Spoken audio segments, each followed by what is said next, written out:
सभी विष्णु भक्त श्रोताओं को मेरा बहुत बहुत नमस्कार तथा शुभकामनाएं।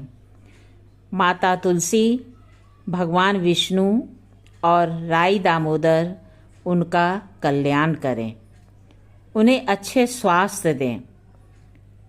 हमें कार्तिक मास में कभी भी किसी की बुराई नहीं करनी चाहिए, किसी का बुरा नहीं करना चाहिए तथा सभी का कल्याण करते रहना चाहिए। सत्कर्म में सर्वदाम का अद्भुत फल मिलता है। इस संबंध में मैं आपको एक छोटी सी कथा सुना रही हूँ। बृहत्कल्प की बात है। उस समय धर्ममूर्ति नामक एक प्रभावशाली राजा थे। उनमें कुछ अलौकिक शक्तियाँ थीं। वे इच्छा के अनुसार रूप बदल सकते थे। उनकी देह से तेज निकलता रहता था। दिन में चलते तो सूर्य की प्रभा मलिन हो जाती थी और रात में चलते तो चांदनी फीकी पड़ जाती थी। उन्होंने कभी पराजय का मुख नहीं देखा था। इंद्र ने उनसे मित्रता कर ली थी। इन्होंने कई बार दैत्यों और दानवों को हराया था। इनकी पत्नी भानुमति भी इतनी सुंदरी थी कि उस समय तीनों लोकों में कोई नारी उनकी बराबरी नहीं कर सकती थी। वह जितनी रूपवती थी उतनी ही गुणवती भी थी।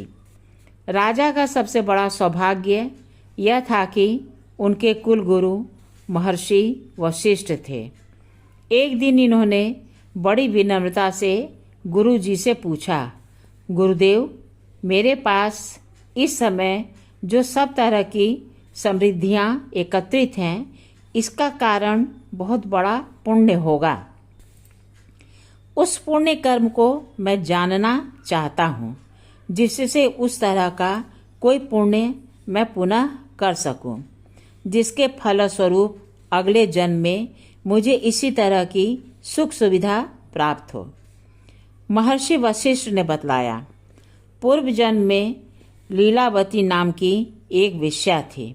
वह शिव भक्ति में लीन रहती थी।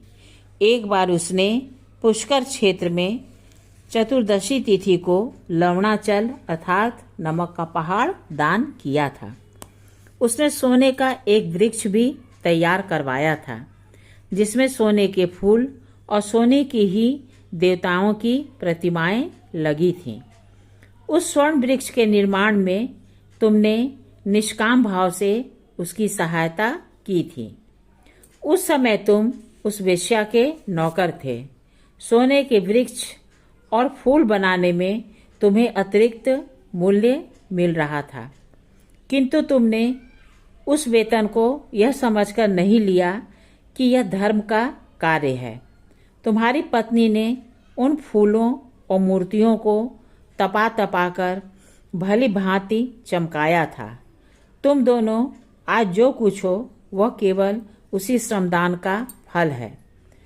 उस जन्म में तुम्हारे पास पैसे नहीं थे, इसीलिए लीलावती की तरह तुमने कोई दान पुण्य नहीं किया था। इस जन्म में तुम राजा हो, अतः अन्न के पहाड़ का विधि विधान के साथ दान करो। जब केवल श्रमदान से तुम 7 द्वीपों के अधिपति हो गए हो और तुम्हारी पत्नी तीनों लोकों में अप्रतिम रूपवती और गुणवती बन गई है, तब इस अन्न के पहाड़ के दान का क्या फल होगा, इसे तुम स्वयं समझ सकते हो। देखो, इस लवणाचल के दान से वेश्या भी शिवलोक को चली गई है और उसके सब पाप जलकर खाक हो गए। धर्ममूर्ति ने बड़े उत्साह के साथ अपने गुरु की आज्ञा का पालन किया। उस समय बहुत बड़ा दुर्भिक्ष पड़ा था।